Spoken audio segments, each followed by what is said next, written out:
Bonjour, tu as pu découvrir lors du premier épisode de mon histoire ce qui m'était arrivé.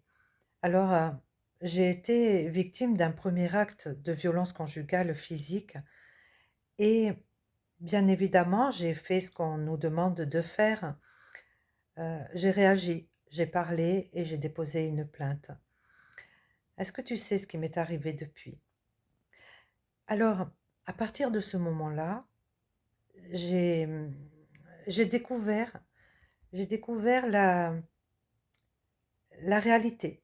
J'ai découvert, l'injustice, j'ai découvert le pouvoir que certaines personnes pourraient avoir selon leur statut social. J'ai découvert le décalage qui existe entre ce qu'on peut entendre, les discours que l'on peut entendre, hem, les discours qui sont médiatisés ou bien heu, les, les textes, écrits et la réalité. Ce qui se passe dans la réalité. Alors je ne suis pas là ni pour, juger qui que ce soit, ni pour, évaluer le travail, de quiconque. Ce n'est pas mon rôle, je n'en ai pas ni, le pouvoir ni les compétences. Je je suis juste là pour témoigner de mon parcours. Voilà, il faut prendre, ces vidéos dans ce sens-là. Il faut se dire que c'est un témoignage d'une réalité vécue par une personne qui a été, un jour dans sa vie victime, d'un premier acte de violence conjugale physique et qui s'est retrouvée avec son enfant de 12 ans, un enfant d'une première union, qui s'est retrouvée à la rue sans rien, qui a tout perdu et qui, aujourd'hui, 13 ans après les faits, continue donc je continue ce combat pour que mon histoire n'arrive jamais plus à une autre personne et que les personnes responsables de mon parcours puissent avoir, et je suis certaine qu'ils auront, l'intelligence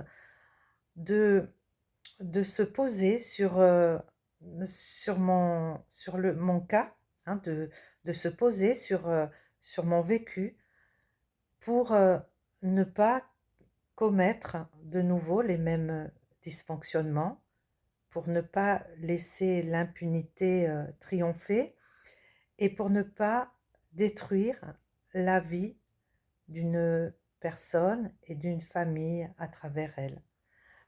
Voilà donc heu, ce qui s'est passé lorsque j'ai déposé plainte, bien sûr, je pensais que cette histoire ferait partie de mon passé et qu'il fallait que je reconstruise quelque chose de, voilà, de stable, de sain et hem et pour moi le reste, je ne voyais pas d'autres difficultés que celle de repartir à zéro dans ma vie et de dire: «Voilà, il faut que, il va falloir avancer avec ce vécu-là et faire en sorte que ça ne se reproduise plus et que les choses évoluent de manière positive». Et malheureusement, c'est quand on a ce genre de pensée, j'ai envie de dire, comment dire? Je crois que dans le monde actuel, c'est pas possible. C'est pas possible parce que, moi, je me suis retrouvée seule et bon, quand je dis seule, vous l'avez compris, je ne parle pas des quelques proches, heu, qui sont restés à mes côtés, mais je fais allusion à tout ce système qui est mis en place, que nous finançons, hein, je le répète, il n'existe pas un puits sans fond dans lequel on va, prendre de l'argent et qu'on le distribue comme ça, hein. L'action sociale, ce n'est pas un puits sans fond, c'est l'argent du contribuable qui est utilisé. Donc il existe, tout un système qui, dans la logique des choses, est là pour, vous aider, pour vous accompagner, pour faire en sorte que vous ne devenez pas une personne assistée, hein, que vous puissiez reconstruire quelque chose et mener votre vie en toute, avec enfin, l'autonomie qui est possible pour chacun de nous et son choix et sa possibilité à un instant T. Parce que, voilà, il suffit pas de vouloir les choses. Parfois, il y a des paramètres qu'il faut prendre en compte et qui font que à un moment donné, on ne peut pas on n'est pas en capacité de réagir ou de rebondir et de se battre. Mais, voilà, on peut l'être à un autre moment. Il faut toujours garder espoir de pouvoir changer les choses et les faire évoluer. Donc, moi, c'est ce que j'ai fait, mais ce que je trouve, grave et c'est la raison de mon témoignage, c'est qu'on puisse, se retrouver donc, à la rue, hein, en ayant, une maison, un appartement, plusieurs véhicules, enfin qu'on un travail, donc qu'on puisse se retrouver à la rue, dépossédé de tout. C'est-à-dire qu'un employeur, sous prétexte qu'il est ami avec, l'auteur des violences, il peut également vous licencier, 1 mois après les faits parce que, parce qu'il a décidé que c'était comme ça, voilà, tout simplement. Donc, c'est permis de se retrouver comme ça, ben, non seulement, sans maison, non seulement, sans toutes vos affaires, tout votre passé, hein, tout ce qui moi j'ai un enfant, voilà, avec lequel nous avons partagé mais des tas de choses pendant 12 ans, tout ça, ça faisait partie aussi du contenu de l'ordinateur familial commun. Hem, Tout ça est perdu, perdu, à jamais. Donc voilà, on perd tout et ce qui est grave, c'est que lorsque un enfant, doit se construire dans la vie avec les repères qu'on lui donne, hem, je trouve vraiment grave qu'aucune personne, aucun organisme ne se soit intéressé de la situation de cet enfant. À la limite, moi, bon, voilà, on peut se dire, ouais, elle est adulte, elle va se reconstruire, même si c'est, pas très logique, mais ça ça peut enfin, oui, on peut être victime d'une mauvaise évaluation aussi, hein. Puisque moi j'ai fait des démarches par ma propre initiative, j'ai été vers des professionnels, pour avoir une aide et c'est vrai que, je me souviendrai toujours quand j'ai entendu cette, psychologue me dire, «Voilà, vous êtes venu me voir, vous avez parlé des faits, vous avez, pensé à mettre en place des choses pour, reconstruire votre vie et avancer, donc je ne peux rien faire pour vous». Voilà, donc avec ça, on doit avancer seul et on avance seul, non seulement en tant que personne qui a été blessée, en tant que personne qui vit avec un sentiment d'injustice qui est pas très rassurant et qui est pas très, agréable et on vit aussi et j'aurais peut-être dû commencer par là parce que c'est le point le plus important, on doit vivre avec, sa propre responsabilité de parent. Quand on est, maman d'un petit enfant de 12 ans, qui à cette époque est un enfant fragilisé, on doit, heu, on est responsable de lui et on est responsable également de comment il va interpréter les choses pour, construire sa vie et c'est pénible tous les jours de devoir expliquer à son enfant que dans la vie, on peut se tromper, que la justice peut faire une erreur, que des professionnels peuvent faire des erreurs. C'est pénible, d'autant plus que on attend impatiemment, moi j'ai attendu chaque fois, le moment où quelqu'un viendrait renforcer mes propos en expliquant à mon fils, oui, tu vois, là, il y a eu une erreur, mais toi, dans ta vie, tu dois pas te dire euh, que l'injustice existe. Tu ne dois pas te dire que quand tu appelles à l'aide, on ne vient pas, on ne se déplace pas, que les plaintes sont classées sans suite et que une personne se retrouve appauvrie et démunie de tout euh, sans qu'il y ait des excuses de fait ou sans qu'il y ait un discours pour expliquer le pourquoi on peut se retrouver dans cette situation. Moi, je vous l'ai dit déjà, on a détruit 13 ans de ma vie, c'est irréparable, c'est pas rattrapable. Donc, je n'ai plus rien à perdre.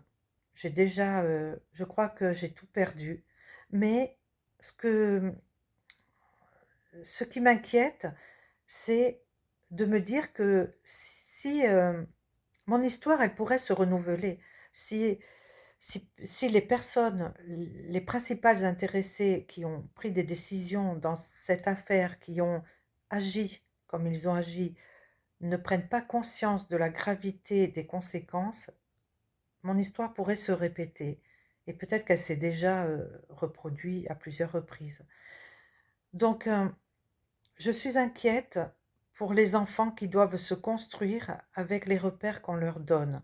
Je suis inquiète de voir combien l'injustice, combien lorsqu'on on sent que sa vie est détruite, le sentiment de colère, voire de haine, peut apparaître dans une personnalité, des sentiments qui n'étaient pas présents et qui se développent justement en réponse à ce que ce qu'on nous fait, à ce qu'on nous fait. Moi, aujourd'hui, je suis arrivée à un moment où je me dis, est-ce que si, si demain j'ai besoin d'aide, est-ce que je vais encore prendre mon téléphone et appeler des personnes qui vont me laisser sur le bord de la route? Non, je ne le ferai pas. Je pense que plutôt je vais ramper, je ne sais pas ce que je vais faire, mais je ne le ferai plus. Est-ce que je dois déposer plainte pour que, comme dans mon cas, à plusieurs reprises, j'entende dire que les plaintes sont classées sans suite parce qu'elles sont insuffisamment caractérisées? Je ne déposerai plus ce genre de plainte. La prochaine plainte que je pourrais être amenée à déposer, c'est celle qui condamnera les personnes qui sont responsables de la destruction de 13 années de ma vie et de la destruction de 13 années de la vie de mon enfant et de toute une famille. Voilà, c'est sans doute la dernière démarche que je ferai envers la justice et euh, certainement pas ici, sur le territoire corse. Je pense que c'est une démarche que je ferai ailleurs pour qu'il y ait un autre regard sur tout ça et pour qu'on m'explique comment, à un moment donné, cette histoire a pu arriver et comment cette histoire peut perdurer 13 ans après, malgré le discours que l'on peut entendre avec une avancée des, des dispositifs, une avancée